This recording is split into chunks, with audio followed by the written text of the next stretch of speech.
ఒక పెద్ద కొడుకుగా నువ్వు హిందూ సాంప్రదాయాన్ని అనుసరించి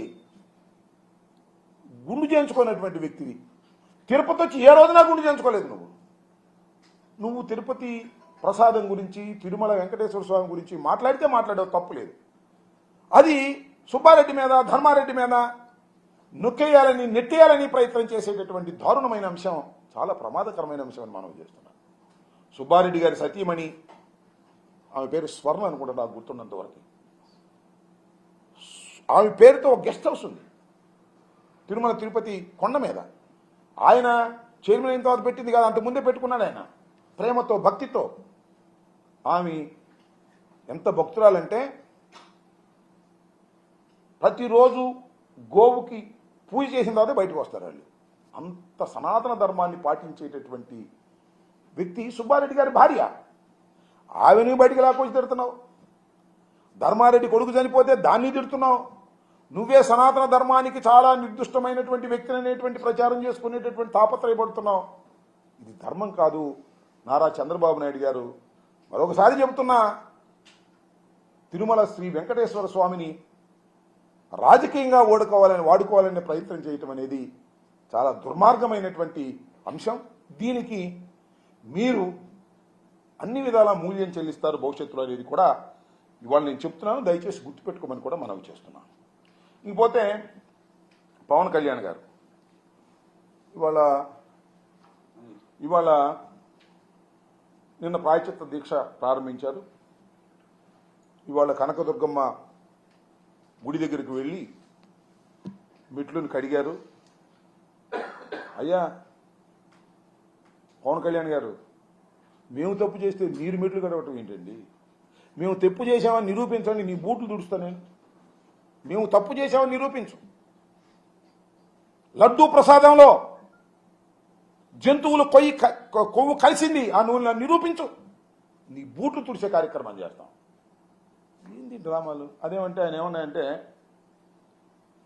హైందవ దేవాలయాలే, వైసీపీ హైందవులే దేవాలయాలకు నష్టం జరుగుతుంటే పట్టించుకోలేదు. హిందూ దేవాలయాలు, నేను మనవి చేస్తున్నా, తెలుగుదేశం ప్రభుత్వం అధికారంలో ఉన్నప్పుడు విజయవాడ రోడ్డు మీద ఉన్నటువంటి అనేక దేవాలయాలను పగలగొట్టి దేవాలయాల్లో ఉన్నటువంటి దైవ స్వరూపాలను మున్సిపాలిటీ తొట్టుల్లో వేసుకు వెళ్ళినటువంటి సంఘటన మర్చిపోయారా అని అడుగుతా ఉన్నా. ఆ రోజు ఎందుకు మాట్లాడలేదు? సనాతన ధర్మం మీద ఇంత ప్రేమ భక్తి ఉన్నటువంటి పవన్ కళ్యాణ్ గారు ఆ రోజు మీరు ఎందుకు మాట్లాడలేదు అని అడుగుతా ఉన్నా. ఇవాళ మా మీద రాజకీయంగా కక్ష తీర్చుకోవడం కోసం మీరు ప్రయత్నం చేసేటటువంటి ప్రయత్నం చేస్తున్నారు. ఇది తప్పు కదా? ఇది సాంప్రదాయమా? దీన్ని భగవంతుడు క్షమిస్తాడా? నేను అడుగుతా ఉన్నా. అంతేకాదు, బోమన కరుణాకర్ రెడ్డి తిరుమల వెళ్ళి హైడ్రామా క్రియేట్ చేశాడంట. నిన్న వెళ్ళాడు మాజీ టీడీ బోర్డు చైర్మన్, వెళ్ళి అక్కడే ప్రమాణం చేశాడు దైవం ముందు. దాన్ని హైడ్రామా అంట. ఆయన హైడ్రామా చేసింది, మీరా హైడ్రామా చేసింది, ఒక్కసారి ఆలోచించాలి ప్రజలు. ఆయన కూడా తెలుసుకోవాలి అని మనం చేస్తున్నాం. కొద్దిగా జూమ్ చేస్తే చూపిస్తా, ఎవరిది హైడ్రామానో ఎవరిది హైడ్రామా కాదో చూస్తున్నటువంటి ప్రేక్షక మహాశయులు నిర్ణయించాలి అని. దీన్ని ఏమంటారో చెప్పమని అడుగుతాను.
అయిపోయిందా?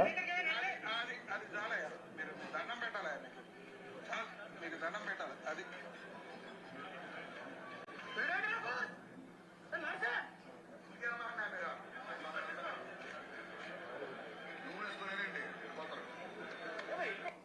What is this?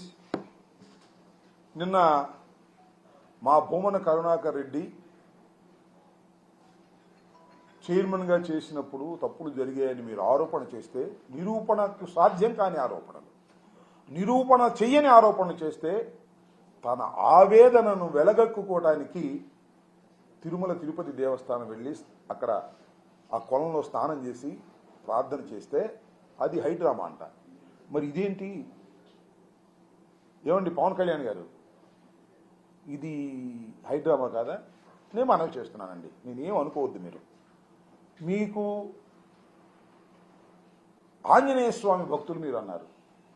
అక్కడెక్కడో మన కొండగుట్ట ఆంజనేయ స్వామి దేవాలయాన్ని కూడా వెళ్ళి పూజ చేశారు. మీరు భక్తులు అనే విషయంలో మాకు ఎలాంటి సందేహం లేదు. మీరు దైవభక్తులు, దానిలో మాకు ఎలాంటి సందేహం లేదు. సరే, మీరు ఆంజనేయ స్వామి భక్తులు అంటున్నారు. ఆంజనేయ స్వామి మీద ప్రమాణ చేసి జగన్మోహన్ రెడ్డి గారి హయాంలో తయారైన లడ్డూల్లో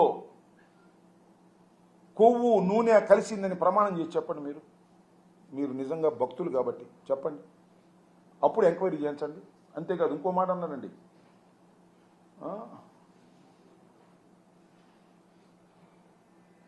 ఇదేది అక్కడెక్కడ రామ మందిరానికి పంపించినటువంటి లడ్డూల్లో కూడా 1000 లడ్డూలు ఎన్నో పంపించారంటే దానిలో కూడా కలిసిందంట. నిర్ధారణ చేశాడు. అయోధ్య రామ మందిరానికి పంపించినటువంటి 1000 లడ్డూలో 1,00,000 లడ్డూలో నాకు తెలియదు, అది లెక్క చెప్పాడు ఆయన, ఎక్కడ ఉంది. దానిలో కూడా ఈ కొవ్వు కలిసింది అని చెప్పాడు. ఏంది ఇంత దుర్మార్గమా? నాకు అర్థం కాల. అక్కడేమో చాలా స్పష్టంగా చెప్తున్నారు, అయ్యా ఆ ఏఆర్ డైరీ ప్రైవేట్ లిమిటెడ్ నుంచి నెయ్యి వచ్చింది, ఆ నెయ్యిని టెస్ట్ చేశాము, అక్కడి నుంచి ఆ నెయ్యిని నేషనల్ డైరీ డెవలప్మెంట్ బోర్డు వారికి పంపించాము, వాళ్ళు కూడా రిపోర్ట్ ఇచ్చారు, దానిలో కల్తీ ఉందన్నారు, ఆ లారీని తిప్పి పంపించేసాం అన్నారు. అర్థం కాలేదు. ఇంకా ప్రజలు ఇంకా కన్ఫ్యూజన్లో ఉన్నారు. ఆ నెయ్యి వాడారేమోనని. ఆ నెయ్యి వాడలేదని ధర్మారెడ్డి అనేది ఆయన ఈవో గారే చెప్తున్నాడు. ఆ వాడని నెయ్యలో దాని ద్వారా అపవిత్రం అయిపోయిందని వాళ్ళని అన్నీ శుద్ధి చేస్తున్నారు. అంటే ఒక డ్రామా, హిందుత్వాన్ని రెచ్చగొట్టేయాలి, వైసీపీకి వ్యతిరేకంగా అనేటువంటి కుట్ర. ఇది మహాపాపం కాదా? దీనివల్ల ఎవరికి నష్టం జరుగుతుంది? వాస్తవాలు నిదానంగా బయటకు వస్తాయి కదా. ఏదో స్వామి చెప్తారే, నిజం గడప దాటి బయటకు వచ్చేసరికి